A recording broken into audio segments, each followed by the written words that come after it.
I haven't met personally, but it's a pleasure to be here.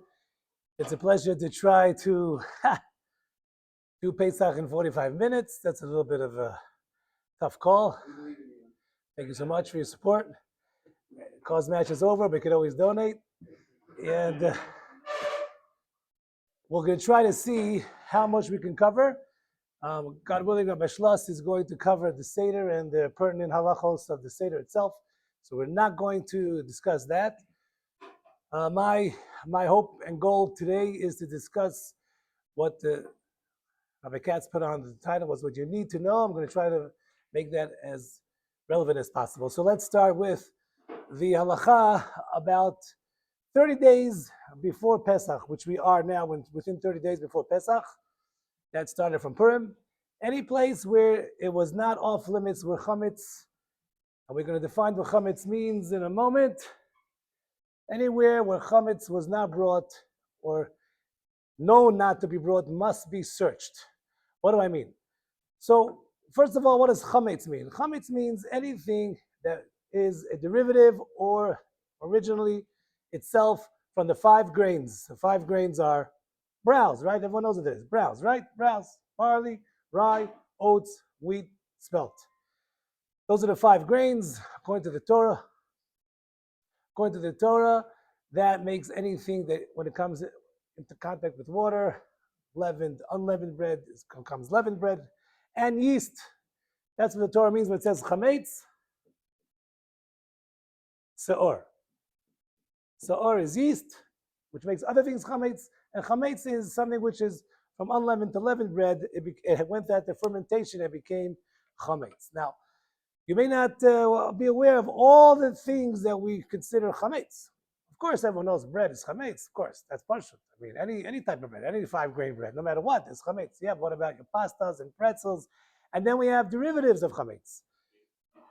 Yeah, beer's a big one. Oh yeah, beer's a big one. I'll tell you a story about that in a moment. The guys in my class already know the story that I'm going to tell you, but I'll tell it to you anyway. One Baruch Hashem, a fresh Baal Tshuva, a flaming Baal Tshuva was, thank God, I hope you're not listening to this, but thank God he was invited to his Rebbe for the Seder, and he thought of the best present ever, a 6-pack of Budweiser, gentlemen. Budweiser, how's he supposed to know that beer is, oh my goodness, how's he supposed to, poor guy, he was like, you like beer, right? Don't walk into my house, put that down. What I do? Budweiser beer, John, it's chametz. Oh, I can't believe it, I forgot. So he was really embarrassed, but he couldn't bring it into the house. And the Torah tells us that these 2 things are not allowed to be in your domain. Lo yira'eh v'lo yimatzeh. It should not be seen by the naked eye, and it should not be found, even if you can't see it, but it should not be found, meaning it has to be taken away. So by definition, we just qualified what is it that has to be taken away, the chametz and the seor, and any derivative of. And secondly, even if you're not going to see it or find it in the place where you are right now, but it has to be taken care of. That means if, let's say, someone has a condo in Florida or a car that he didn't sell yet in his parents' house, parked in the garage, it's your place, it's something that has to be searched for chametz, and you know that there was chametz there at some point within the last 30 days, so it's still okay, but it may not be able to have the obligation to actually search there, but you should get rid of it because it's not supposed to be chametz in your domain, in your possession, in your boundaries, wherever you live or could live or own. Because it falls under, even though I may not come in contact with the chametz, but I'm not supposed to own it. So here in Eretz Yisrael, Baruch Hashem, I don't know how many guys are staying in Eretz Yisrael for Pesach. By show of hands, how many guys are staying? Most guys are going. Okay, most guys are going. So for those of you that are staying, and for those of you that are going, the laws are the same. But for those of you that are staying, I highly suggest, this is not an advertisement, but I highly suggest that you speak to the kitchen or Bradley or somebody to tell them exactly what your plans are, because Yeshiva wants to make plans for those guys that are staying. And if there are meals, they want to know how many people are here. And I'm partly in charge of that. And every year guys sign up, and every year they don't show up. So if you guys want to sign up, just make sure that if you're not going to come, let the kitchen know so they don't waste money and preparation and whatever. Okay, but back to us. Those of you are going, and those are the guys that are staying, you may own chametz. What do you do with that? So I want to tell you a little history. History has been very good to the Jews overall, and there's always been non-Jews around.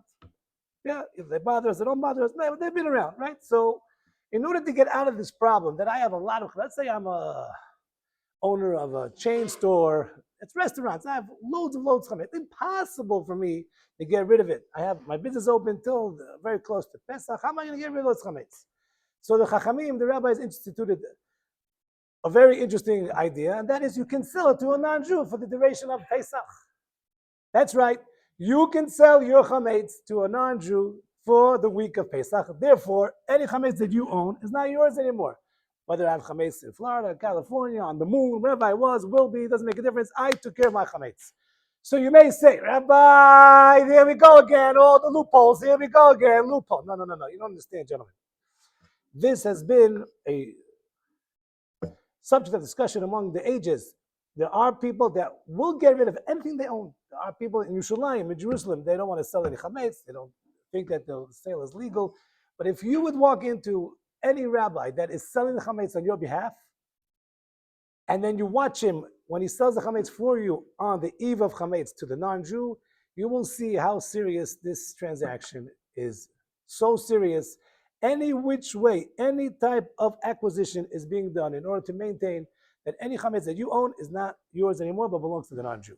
So I highly suggest that you may not know about what you own and what you don't own. If you're a businessman, you have a lot of chametz, of course you're allowed to sell it. But even if not, I highly suggest, if Gil will be here, God willing, in the next days, even Ben Azmana maybe he'll be here. He's the one that's designated in yeshiva, not myself, but he's the one that puts you on the list, and you write down where you think the chametz is.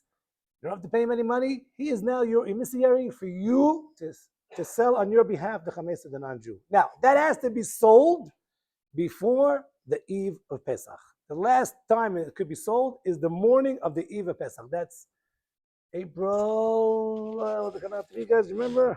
I think Erev Pesach is Monday, right? 31st? Is that what it is? No, it's before. Hold on. 21st?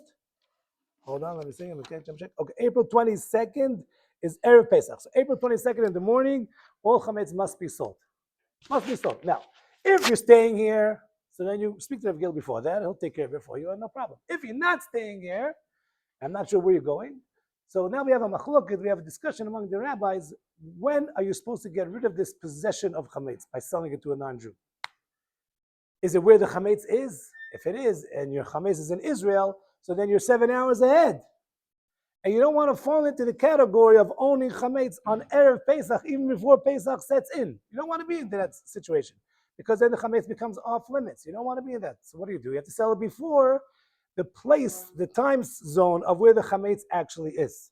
So if you're going back in time, you have more time. But if the chametz is here 7 hours ahead, so please sell the chametz before you leave. So all those that are staying here, please let us know so we make the necessary preparations for you. That's agav.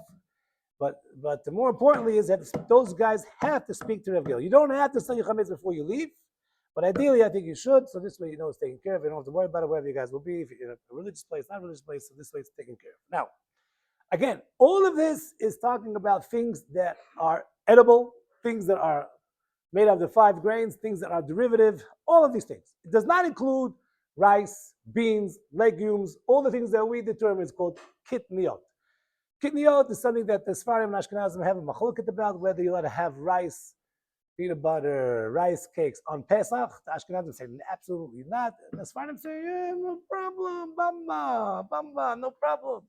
All of a sudden, all you see, the Sfaris never ate bamba in their life. All of a sudden, they're eating bamba on Chol Hamoed Pesach, I don't know. Yeah, we love it. Yeah, you love it, right? Okay, enjoy it. So personally, I don't eat kidneyot on Pesach, even though you may think I'm a Sephardi. I am, but Moroccans don't eat kidneyot on Pesach. So Baruch Hashem, that's the deal. And there's plenty to eat on Pesach, so you won't go hungry. All the Sephardim that are here don't have to worry. I know there's like a lot of fear. What am I going to eat? What's going to be? Plenty to eat. As a matter of fact, personally, I think that Pesach is a very wholesome, back to basic type of holiday. So there's plenty to eat. Believe me, I'm not losing any weight over Pesach. Okay. In any event, the kidneyot, even though there is a prohibition for the Ashkenazim not to eat on Passover, it does not have to be sold. It's not chametz. It doesn't fall into one of these 2 categories. So you're allowed to have possession of it. You don't have to sell it. if there would be a situation where maybe, let's say you have bird feed or you have pet food, and maybe there is wheat kernels inside that are chametz, then you have to sell that also. Of course, because even though the large quantity of it may be kitniyot, seeds or whatever, but there may be some chametz inside. So it has to be sold. Then you have to replace that with something that you can give your pet, because the chametz on Pesach is not only a prohibition not to be eaten or not to be seen, you can't even derive any pleasure from it. Okay, before I go to David Ross's question, I want to say one thing very important. You have a question, right? I noticed. So before that question, I need to tell you something very important. Whiskey, beer, is absolutely chametz, gentlemen. What should I tell you? The problem with whiskey is, I think I spoke to Rav Adam, my chavusa, and I told him that some people come back to their parents and not religious yet, and they didn't know that they have to sell the chametz on Pesach. And that bottle on the Amar is still there from before, and now, even in a few months from now, thank God Dad's not an alcoholic, so he has a shot or two once in a while. But that bottle, was there before, and now that bottle is asur, is prohibited, because that bottle, unless he sold it, was there for Pesach, and any chametz or any derivative of chametz that was not sold on Pesach, you're not allowed to eat. Whether it belongs to you or it doesn't belong to you. But if the owner did not sell it, you're not allowed to have any pleasure from it. This is one more thing before I take questions. If anybody's flying back from the US or any other place and they're coming through the duty-free airport of Israel, that's something also that you should know, because sometimes the whiskeys there, make sure that they have some kind of certification that anything that they had there was sold. Anything that was belonging to the owner was sold, because we don't want you to buy chametz that was there on Pesach and was not sold. As a matter of fact, there are different rabbis that are going around the stores and making sure that those guys are selling chametz for Pesach here in Israel. But if you don't know, and it's reasonable to assume that there's a turnover and a shelf life there, so you don't know, so it's a safek, it's in doubt, you can assume that it's not the same bottle that was there for Pesach. But if you do know, like when you go home and you notice, I know this bottle, I've been there a couple of years, I know this bottle, it's been there forever, that bottle is going to be a problem of chametz. Okay, David, you had a question. Yeah.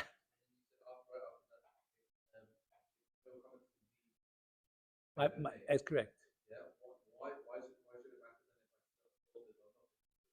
Oh, perfect. So there's two halachot, which we didn't explain yet, but the one halacha is, I'll get back to you in a moment, the one halacha is that if my chametz is not mine, what do I care if it's in front of me? It's not mine. I can't have my own chametz in front of me.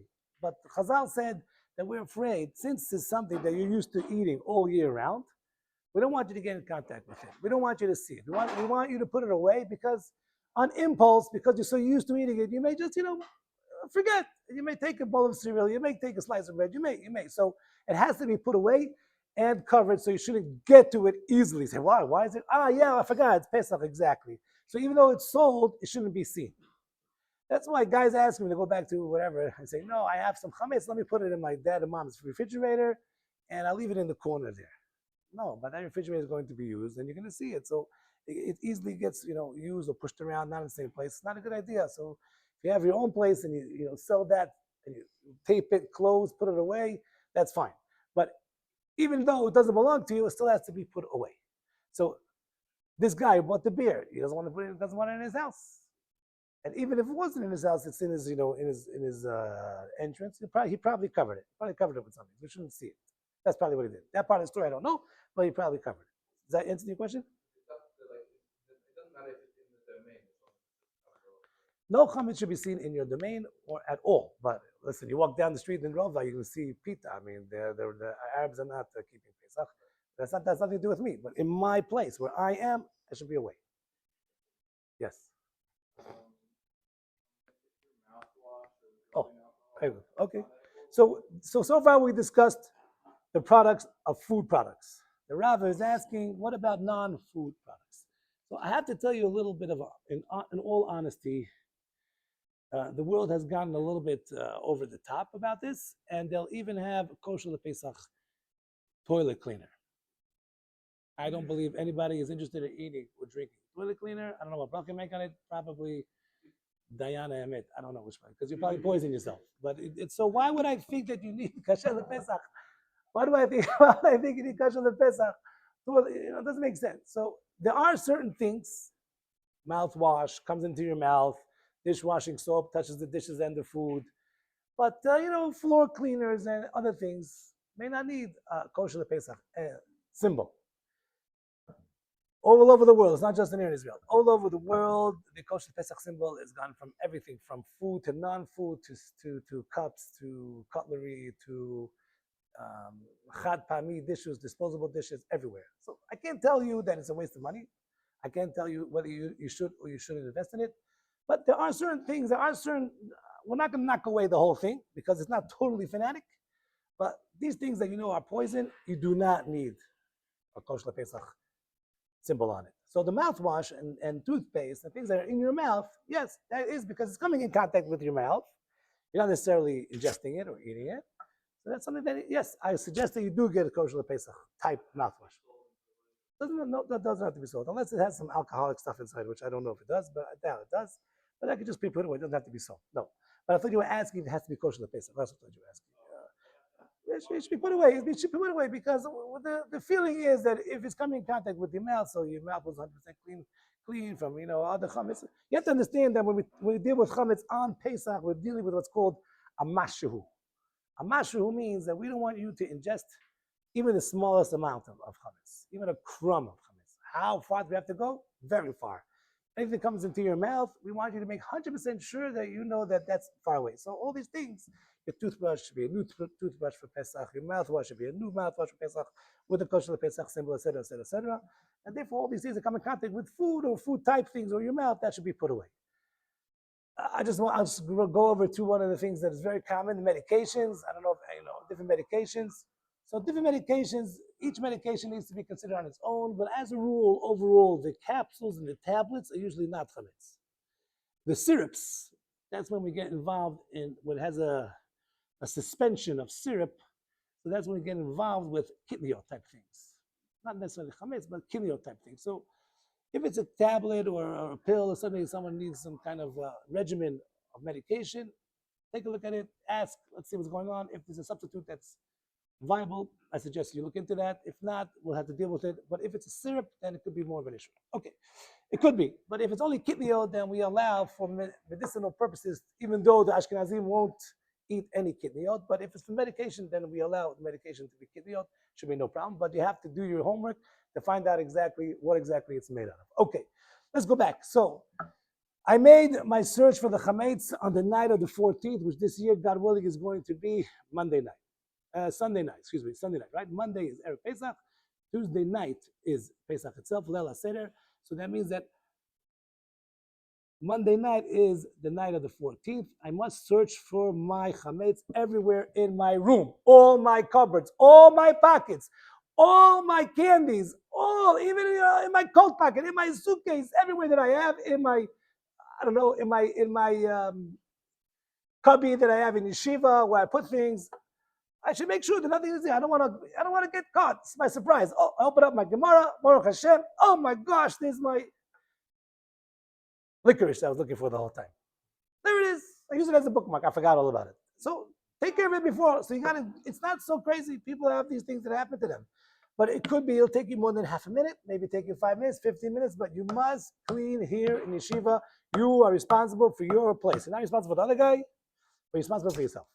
If everyone do their due diligence and take care of that, the whole room will be cleaned in no time. But problem is that one guy left, and he left his mess everywhere, and then I'm the only guy in the room. So now I have to take care of his chametz, not because it's mine, but because I don't want chametz to be in my vicinity while I'm here for Pesach, because I might, God forbid, forget, and share his chametz with me. So I have to put his chametz away. He has to take care of his chametz. You're not obligated to take care of his chametz, but you have to take care of the fact that it shouldn't be in front of you during the holiday. 8-day or 7-day, whichever you are doing, time periods. This way it won't be in front of you. Here in Yeshiva, we go through a lot of search, cleaning. It's going to be like not this week, at the end of next week, in the beginning of the following week, before Pesach. It's very serious. Everyone's cleaning. Everyone's everywhere. There's nobody here, and everyone starts cleaning in their place. So you are obligated to take care of your domain and what your possessions are of everywhere. Check your coats from the winter, Check your knapsacks. Check your, you went on a trip and you put it away. You don't remember. Check it to make sure that now, Chol HaMoed, you want to go somewhere. You don't want to find some pretzel there or some cookie there that you forgot to clean out before Pesach. So that's your chiyuv for searching of the chametz. Anybody that's leaving can either make what's called a shaliach, somebody who will be his agent to do the search of the chametz for him. I don't know if Avgil still does it, but in past years he was doing the chametz everywhere, the search of the chametz. But it's kedai that you yourself should do it before you leave. If you are here the night of the search of the chametz, which is Monday night, then you do it with a bracha. Do it with a bracha. Asher kedishanu b'mitzvotav v'tzivanu baruch ata Hashem Elokeinu melech haolam. Asher kedishanu b'mitzvotav v'tzivanu al bi'ur chametz. Bi'ur chametz means the burning of the chametz. I'm not burning chametz till tomorrow morning. That's correct. But we don't make a bracha on burning. We make a bracha on the search. The bracha tonight is for tomorrow as well. So when we start the burning of the chametz with the positive of searching for the chametz. You use a candle, you use a flashlight, you turn on the lights, you don't turn on the lights, whatever you want to do, but you must go through, even if you already searched for the chametz beforehand, a double search on the night of the eve of Pesach, which is Monday night this year, God willing, you must search for the chametz. If you're leaving before and you're within the 30-day period, which is now, so the same halacha applies.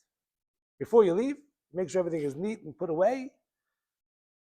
If you're not going to do it yourself, you appoint someone to do it for you to make sure that your stuff is put away nice and neat. So you'll ask me, but I'm not going to be there. What's the big deal? I'm going away. It's not going to be in front of me. I'm going to sell it. What's the problem? And the answer is because the rabbis were smarter than us, as usual, and not all plans work out the way we want them to. And maybe, God forbid, you'll miss your flight, which has happened, or your plans will change. You can't go home. It has happened, and then you'll be forced to go back to your point of origin, and hey, my place is not ready for Pesach. So because of that, the sages said, make sure that the place that you're leaving within 30 days is also cleaned of chametz, put away. So if you're doing a search before, then you don't make a bracha, because it's not the right night. The right night is going to be only the eve. You do it at night. You don't need a candle necessarily. You just make sure everything is put away. It's not so serious. Just make sure everything is neat and orderly. And you put away. You sell it with Rav Gil when you get a chance, and everything is okay. Any questions about that? Fine. Now I want to move on to something else. I want to move on to products on Pesach itself. Products on Pesach itself, for those that are going to be in yeshiva, you can eat here with your eyes closed. We're taking care of everything for you. Right? Come to the kitchen. The kitchen is clean for Pesach. There's only going to be 2 meals a day. No big deal. Instead of 3 meals, most guys are not here anyway. Don't worry. It's not a big deal. The week before Pesach, we're going to move out of the kitchen. We're going to eat outside over there by the cave. That's the original plan. It may change, but hopefully the weather will be good. And this way we can eat there. Now, what about products not in Eretz Yisrael, not under yeshiva? What about that? I got to tell you that Baruch Hashem, the Jewish world has been extremely, extremely scrupulous about kosher the Pesach products. Thank God in the last 10, 12, 30 years, things have upgraded immensely. First of all, there's much, much more available than you can think of that are substituted for, the regular pastas and whatever. But it's a lot of, but you must look for a reputable hechsher. Don't think that every kosher Pesach symbol is good enough.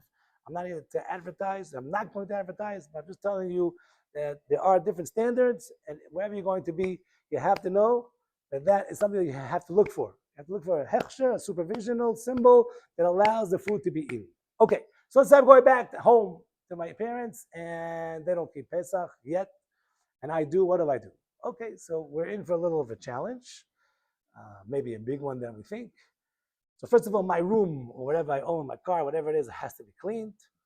Secondly, the kitchen is full of bread and whatever during Pesach. That's a real issue. Where am I going to eat? If I have my own fridge in my room, so that should be cleaned for my own stuff. And whatever my parents want to do is Baruch Hashem, their responsibility. But the problem is now when they want to share their food with me. What do I do? So we can't now go through how to turn over your kitchen and how to kasher your kitchen for Pesach in a non-religious home. That's too extensive right now. What I would suggest is to make these plans before. Where am I going to eat? What am I going to eat? Where am I going to eat? My parents want it. Before Pesach, I can eat in my religious my non-religious parents' home after Pesach, but on Pesach is a very, very hard thing because even a mashu, like we said before, even a small derivative of a crumb in the kitchen into my food, made with their kalim on their stovetop, etc., etc., etc., could be a problem. So we need to know what to do beforehand. So now's the time to think about that. Not when we get there. When we get there, it's too late. Now's the time to think about that. With all gentleness and explanation, I love you, mom and dad, but Pesach is something that I really want to keep, and I need to know exactly what the situation is before I go into it, because otherwise it'll be too late. So we got to figure that out. If you are at your religious place, you have no problem. If you are in a non-religious place, it's a challenge. It's a challenge, but it's doable. So we'll talk about it. If you need that discussion, I could be available, God willing, to make you aware of what the issues are and navigate it. But to go in there flaming Baal Tshuva, we're going to turn over the kitchen for Pesach, and your mom and dad don't even know the first thing about Judaism. It's like, I think you should go back to Ishtar. I think the next plane out is, even with the war, without the war, just go back. I don't know. It's too much for us. It's too much for us. We can't do this. So don't do that. That's not the right thing to do. Okay. That's why a lot of guys stay. A lot of guys stay. They go after Pesach or they go before Pesach, but they don't stay for Pesach itself. A lot of guys stay. A lot of guys stay because they don't want the challenge, and therefore they stay here. It's easier. A lot of guys go back because they didn't see their parents for a long time. So it's your decision, but you have to make it work. Okay. I want to go back to another thing, and that is that the actual Seder itself, I'm not going to discuss the halachos of the Seder itself. That's Rabbi Schloss's God willing responsibility. 1 second. But the actual Seder itself needs to at least have shmura matzah, it's called. The actual Seder of shmura matzah it's the shmura matzah, whether it's handmade or machine made is your choice, but it's shmura matzah. Shmura matzah means it is watched.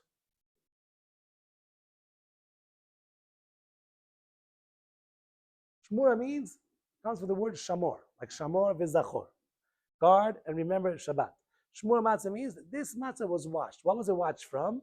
It was washed from the time it was cut until the time it was baked, boxed, delivered. It never got in contact with any water, and therefore no water touched it. If no water touched it, there's no suspicion that the wheat that was done there became chametz. I'll get back to you in a moment. Are you guys familiar with the word gebrachs? Anybody familiar with the word gebrachs? You are. Okay, so gebrachs is the Chinese version. No, gebrachs is the Yiddish version of any matzah that came in contact with any water. They will not put matzah in water. They will not spread anything liquid on the matzah itself because they're afraid that, God forbid, the matzah itself wasn't 100% baked properly. Maybe there's a pocket of chametz, of wheat inside that wasn't 100% baked properly. And as soon as it comes in contact with something like water or liquid, it's going to turn into chametz. You can't do that. So they are very, very, not everyone does this, but it's out there. You may be eating by someone that is scrupulous, meticulous about this, so he won't put anything on his matzah, nor will he put it in a soup or anything like that. Not everyone does that. Yes, it's a very super duper chumrah, it's called, stringent standard, but some people for Pesach are very super stringent, so you got to be aware of that. Nothing to be afraid of. Just it's out there, So that's gebrach. So usually our matzah today is super duper thin and burnt. So there's usually nothing that you can suspect that maybe, God forbid, there's some grain there that wasn't 100% baked. Usually, but that's why I don't know. If you're familiar with how it works, there's one guy that's usually designated that, God forbid, the matzah shouldn't be folded, because when it folds, then sometimes the matzah doesn't get baked properly in the fold. So those matzot, you'll never see. Hopefully, if you do, it's a problem. You'll never see a matzah that's in a box that's not flat. If it has a wrinkle in there, you can see where the wrinkle is, because usually it's been checked and made sure that there's no catch of any unbaked wheat inside.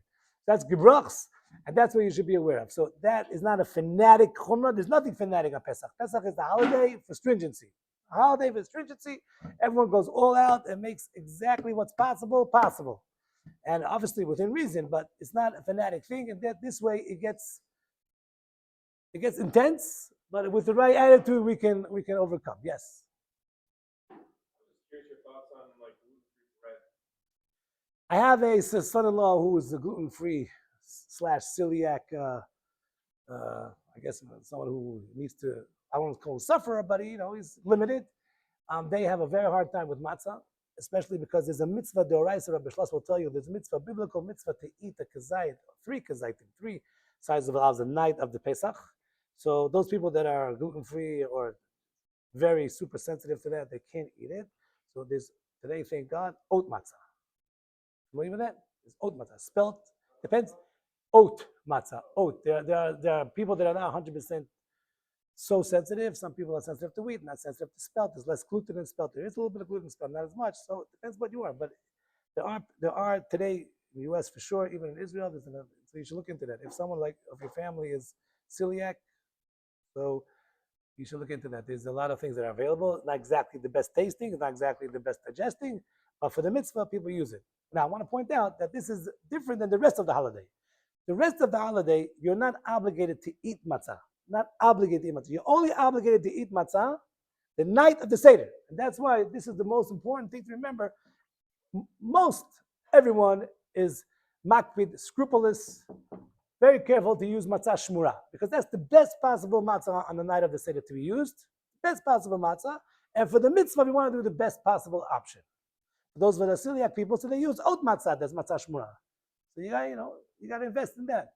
But the rest of the holiday, you're not obligated to eat matzah.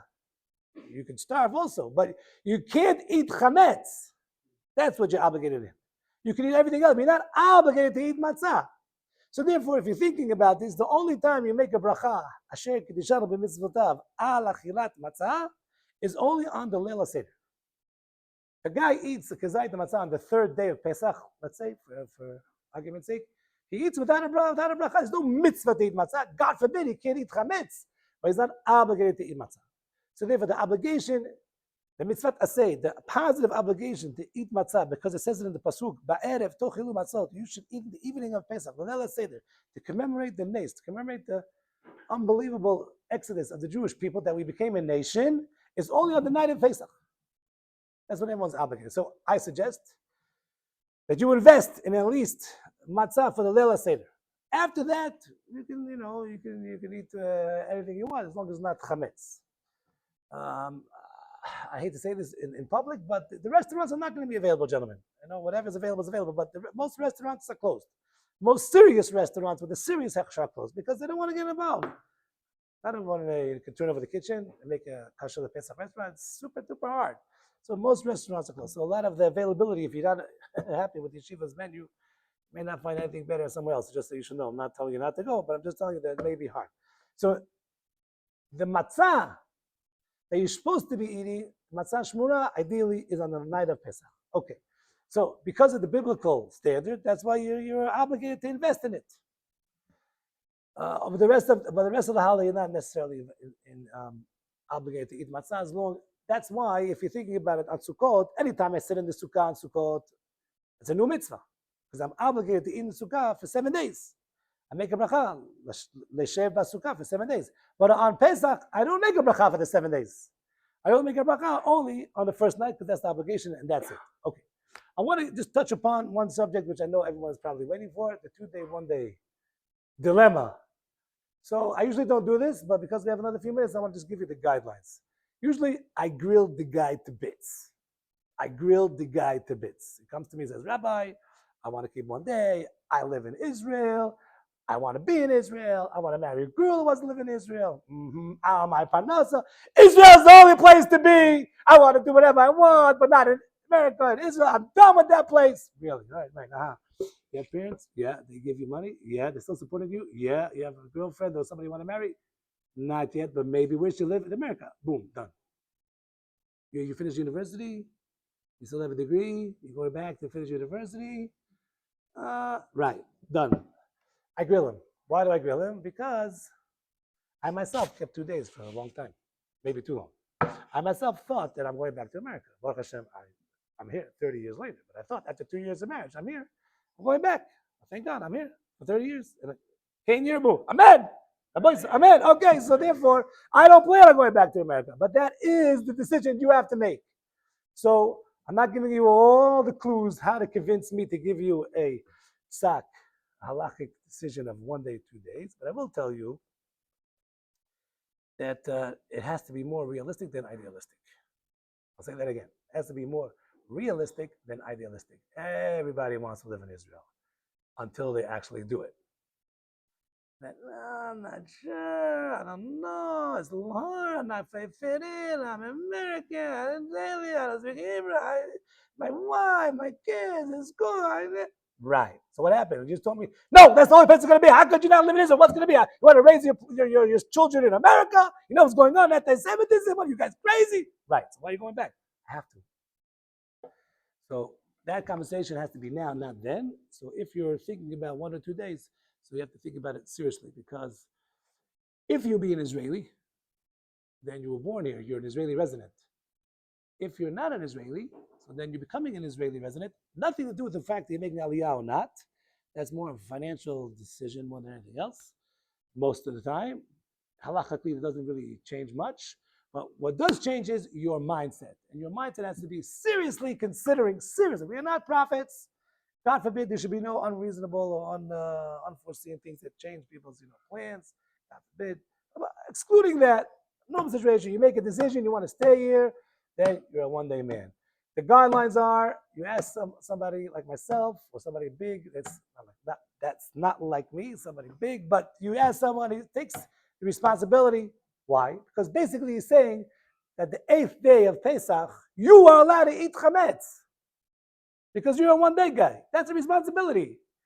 God forbid someone who eats chametz during Pesach. Very harsh. Very harsh. So we don't want to give someone the permissibility to eat chametz earlier than he has to. It's totally inconvenient. Everyone here in Israel keeps 7 days Pesach, and you're the only guy that keeps 8 days, and there's chametz everywhere. People are selling bread everywhere. Everyone's putting away their utensils and making everything ready back, turning back over to the regular lifestyle. That's true. So it's a responsibility to keep one day. On the other hand, if you don't have to keep it, why should you keep 2 days? You should keep only 1 day. So it's convenient, but so okay, 2 sidarim instead of 1. I'll live through it. It's kishmak. I'll take another seder. I won't be there 100%, but I'll live through it. But to eat chametz is a prohibition. It's a very severe prohibition. So that's why it's a serious thing. And that's why if you ask the Rav, you have to be really serious about whether or not you want to live here or not. Okay, I want to share with you one story, and then I'll let you go. What should I tell you? There's 4 cups of wine. Right? You guys know about the 4 cups of wine? Let us say that before Rabbi Shloss comes in, there's 4 cups of wine. That's one of the mitzvot, one of the commandments that we have. We have 4 commandments on the night of Pesach. Number 1, to eat matzah. Number 2, biblical. Number 2 is, gentlemen, anybody know? Okay, to say over the story of the Exodus. It's called Sipur Yetziat Mitzrayim. Those are the only 2 mitzvot that we have that's biblical. And then we have 2 rabbinical mitzvot, total of 4. What are they? Arba kosot, the 4 cups of wine, and the eating of the bitter herbs, the maror. Why is the bitter herbs only rabbinical? Because we don't have the Bet HaMikdash yet. God willing, we will. And the maror is only together with the Karban Pesach. So if we can't bring the Paschal lamb, we have to eat the maror independently. But that independent maror is only as a remembrance of what was. So that's 4 mitzvot. By the way, 4 letters of God's name, 4 cups of wine, 4 sons, 4 mitzvot. 4! Oh, something's going on with the letter. Okay, so something to think about. Okay, 1 second, Matt. So the story goes like this. So why do we have 4 cups of wine? So the popular answer is because in the parsha that talks about the Exodus, there are 4/5 different phrases used to express the redemption of the Jewish people. Lakachti, v'itzalti, v'ga'alti. So if that's the case, we should have 4 cups of wine because we have 4 steps. First of all, says the Jerusalem Talmud. No. There's another reason. In addition, there's another reason. The second reason is because when the butler that was incarcerated in Paro's staff, remember that story? That he says about his dream. There were 3 times that he mentioned the word kos, cup of wine, in his dream. And the 4th one is because of the Birkat HaMazon, which does not mention the Pasuks, they get 4 cups of wine. There's a famous personality in Eretz Yisrael. His name is Rabbi Melech Bierman. I don't know if you guys heard of him. He's a very, very international speaker, very, very chashuv guy, Chassidish guy. Speaks here once in a while. We translate what he says. And he asks the following question. You think we have to remember this Middle Eastern fellow? Careful. Yeah, Middle Eastern fellow that was Egyptian, right? A-R-A-B. Yeah, we have to mention him in the middle of our Pesach Seder. Why do we have to do that for? Why do you got to mention this guy? Who cares? He had a dream. So what? All the guys have dreams. So what? Big deal. What did they mention him for? What's the big deal? And the answer is, take a look at what happened. Why was he incarcerated? Because there was a fly that fell into the cup of wine. You chutzpahnik, you decided to give me, Paro, a cup of wine with a fly in jail. You're incarcerated. That's why he had a dream. That's why the dream in the morning was interpreted by Yosef. Yosef became the viceroy. The viceroy brought his father and 70 other people of his family down from Mitzrayim. And then ultimately what? The Exodus happened because of a fly. Yeah, you hear that, gentlemen? The Exodus, millions of people were redeemed from Mitzrayim because of a fly. Hello? Says the Malach Binyamin. Divine providence includes every single point of history, whether it's insignificant or significant. To you, every insignificant is significant. And that's the message of the Seder. Hashkacha pratit, God has the Jewish people's back, no matter what, no matter when, no matter where. Even a fly can make a difference in your life. So I wish you the best. You should have a holy Chag, an enjoyable Chag. And if you have any questions, you can always be in contact with me or anybody else. Max.